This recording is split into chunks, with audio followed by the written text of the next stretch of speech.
एक समय की बात है, एक छोटे से गांव में एक किसान रहता था जिसका नाम था एडगर। वो एक छोटे से घर में रहता था और वो एक छोटे से खेत का मालिक था। एडगर का एक भैंसा था जिसका नाम था बाउंटी। ये एक असाधारण नाम था, पर इसके अपने ही कारण थे। आप देखें, अपना भैंसा मिलने से पहले एडगर एक बहुत ही गरीब आदमी था। बाउंटी ने सचमुच अपने इस इंसान के लिए बहुत मेहनत की।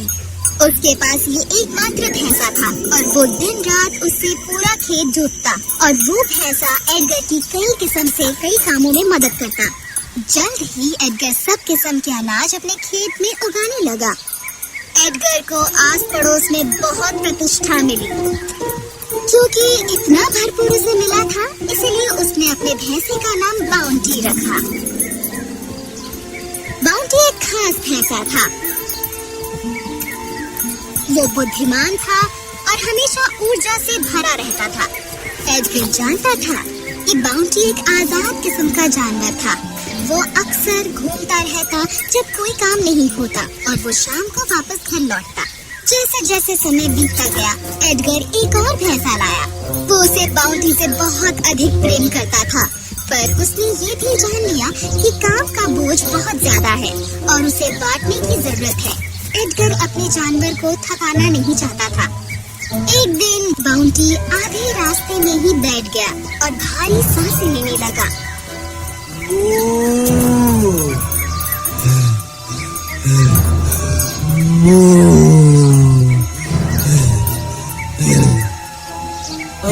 बाउंटी। एडगर अपने दोनों भैंसों को वापस घर ले आया। उस रात एडगर बिल्कुल सो नहीं सका। वो जान गया था कि समय आ गया है कि बाउंटी को जाने दिया जाए। अगले दिन वो बाउंटी को जंगल में ले गया और उसके पट्टी से घंटी उतार ली। बाउंटी ने खुशी खुशी अपना सिर हिलाया। बाउंटी, तुम एक अच्छे भैंसे हो। मैं तुम्हारा कर्ज कभी नहीं चुका पाऊंगा। अब तुम्हें और काम करने की जरूरत नहीं है। तुम अब आजाद हो। मैं हमेशा तुम्हें याद रखूंगा मेरे दोस्त। जाओ, घूमो और धरती को खोजो।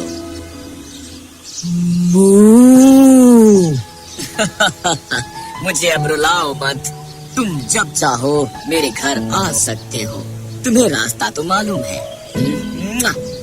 बाउंटी अपने इंसानी दोस्त को छोड़ते वक्त उदास था, पर वो ये देखने के लिए भी उत्सुक था कि आगे क्या रखा है।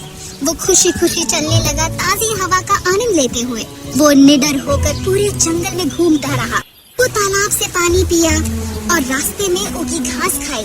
जल्द ही सूर्यास्त होने लगा। अंधेरा हो रहा था। बाउंटी ने आसपास देखा विश्राम के लिए सुरक्षित जगह ढूंढने के लिए और वो उसे मिल गई।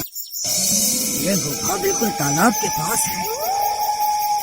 ओ ला ला, ये जगह बहुत बड़ी है और यहाँ काफी गर्माहट भी है। मेरे रहने के लिए बिल्कुल उपयुक्त है। ओए, क्या मैं थक गया हूँ। ये भटकना मुझे जिराफ की तरह दुबला पतला कर देगा। बाउंटी गुफा में रहने लगा। वो तालाब से ताज़ा पानी पीता और नजदीक ही चढ़ता और अंदर शांतिपूर्वक सो जाता। कई दिन बीत गए और बाउंटी को जंगल में अपना ये जीवन पसंद आने लगा। पर एक घरेलू भैंसा होने के कारण बाउंटी एक बहुत ही साधारण और मासूम जानवर था। उसे ये मालूम नहीं था कि ये जंगल बहुत से अन्य जानवरों का घर है और सभी के सभी उसी की तरह मासूम नहीं थे। इस बात से जब बाउंटी खुशी खुशी अपना जीवन बिता रहा था, वहाँ कोई था जो इस भैंसे पर नजर रखे हुआ था। टिमी, एक लोमड़ी। हर दिन जब बाउंटी अपनी गुफा से बाहर जाता इधर उधर टहलने, टिमी दबे पांव हर जगह उसका पीछा करता। बाउंटी हमेशा अपने रोजाना के कार्यकलापों में इतना डूबा रहता कि उसे कभी टिमी की मौजूदगी का एहसास ही नहीं हुआ। ये भैंसा बहुत बहादुर है। अकेले ही पूरे जंगल में घूमता फिरता है। खैर, या तो वो बहुत बहादुर है या बहुत ही ज्यादा मूर्ख है। मेरा मतलब है, क्या उसे पता है कि वो किसकी गुफा में रह रहा है? चलो थोड़ा आनंद ले। खैर, कैसे हैं आप? क्या आप यहाँ नए हैं? अब मैं यहाँ रोज चरने आता हूँ, इसलिए मैं खुद को नया नहीं कहूँगा। आप काफी मजाकिया मगर छोटे जानवर हैं। एक लोमड़ी भैंसे को छोटा कह रहा है, ये सचमुच ही मजाक है। मेरा मजाक बनाने की तुम्हारी हिम्मत कैसे हुई? मैं जंगल का राजा हूँ। वो मेरी गुफा है जिसमें तुम रह रहे हो। सभी जानवर यहाँ मेरी दया पर आश्रित हैं। यदि तुम जीना चाहते हो तो तुम्हें मेरे आगे दंडवत करना होगा इसी वक्त। तुमने सही कहा, मैं यहाँ नया हूँ, पर इसका मतलब ये नहीं कि मैं तुम्हारी हर बात पर विश्वास कर लूँ। सुनो लोमड़ी, मैं जानता हूँ कि तुम इस जंगल के राजा नहीं हो। दरअसल मुझे यकीन है कि तुम्हें ये भी नहीं पता होगा कि ये जंगल कितना गहरा है। मेरा सुझाव है कि तुम मेरा समय जाया ना करो। टिमी अंदर ही अंदर सलग रहा था। वो गुस्से में कांप उठा। उसने कसम खा ली कि एक दिन वो अपनी इस बेइज्जती का बदला लेगा। दूसरी ओर बाउंटी ये समझ गया कि उसे अब और अधिक सावधान होना पड़ेगा। उस चालाक लोमड़ी को पता है कि मैं कहाँ रह रहा हूँ। इसका मतलब यह है कि वो मुझ पर नजर रखे हुए है। साथ ही इससे पहले मैंने ये सोचा नहीं था, पर वो गुफा जरूर किसी की होगी। मैं तब क्या करूँगा जब इस गुफा का असली मालिक वापस आ जाएगा। मुझे यहाँ और भी ज्यादा सावधान रहना होगा। उस रात चांद आसमान पर अपनी चमक बिखेर रहा था। जब बाउंटी गुफा के अंदर लेटा था, उसने कुछ सुना। उसने एक छोटे से छेद से बाहर झांका और अजीब सी परछाई देखी। पहले उसने सोचा कि लोमड़ी वापस आ गया उसे दोबारा परेशान करने के लिए, पर जब वो आकृति करीब आई, बाउंटी डर से थर-थर कांपने लगा। ये असली मालिक था, बाघ। ओह नहीं, बेशक ये गुफा बाघ की ही है। अब मैं क्या करूँ? वो मुझे खा जाएगा। जैसे जैसे बाघ नजदीक आते गया, बाउंटी का कांपना बंद नहीं हुआ। रुको, रुको, स्पष्टता से सोचो, शांत हो जाओ। हाँ, मैं उसे देख सकता हूँ, पर वो मुझे नहीं देख सकता। ये मेरे लिए फायदेमंद है। लो, वो आ रहा है। हाँ? तुम्हें क्या हो गया है?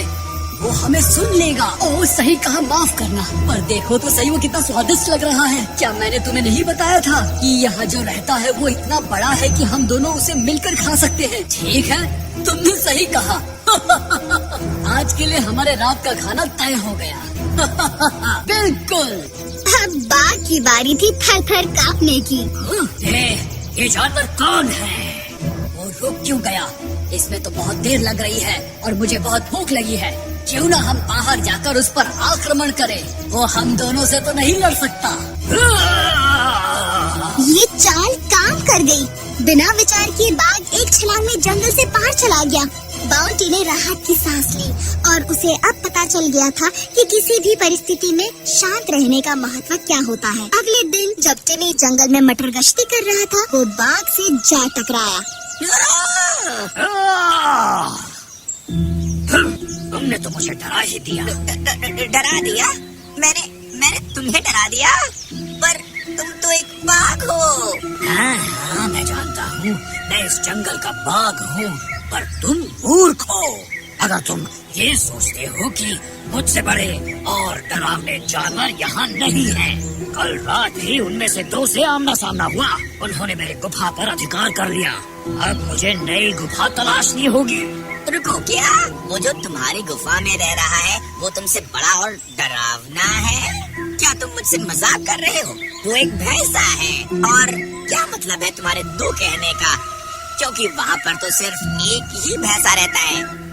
तुम सोचते हो कि मैं इतना मूर्ख हूँ कि एक भैंसे से भाग जाऊँ? वहाँ दो बहुत बड़े प्राणी हैं। प्राणी?